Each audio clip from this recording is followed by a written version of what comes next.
আসসালামু আলাইকুম রহমতুল্লাহ। জনতার খবর চ্যানেল হতে কিছু কথা বলার জন্য একটি ভিডিও বানাতে বসলাম।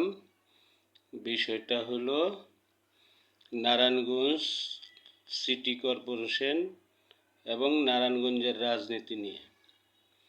যেমন সাবেক মেয়র আইবি রহমান আইবি, লেডি মাস্তান এবং লেডি মাফিয়া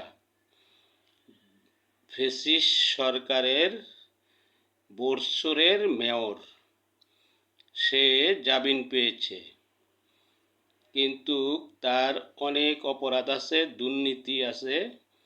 সে বাজার এবং লজঘাট, টেম্পু স্ট্যান্ড, বাস স্ট্যান্ড, রেন্ডি স্ট্যান্ড এসব ইজারা দিয়ে কোটি কোটি টাকা আত্মসাৎ করেছে সে এবং তার ভাই উজ্জ্বল।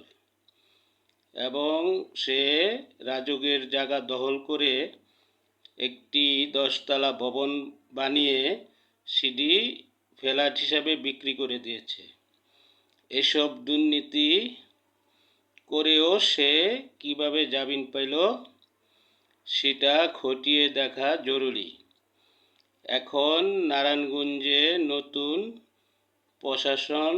প্রশাসক সাখাওয়াত হোসেন খান দায়িত্ব নিয়েছে। সে উচিত হবে এটি তদন্ত করে দুদুকে রিপোর্ট দেওয়া, এই লেডি মাস্তানের ব্যাপারে আইনানুগ ব্যবস্থা নেওয়ার জন্য।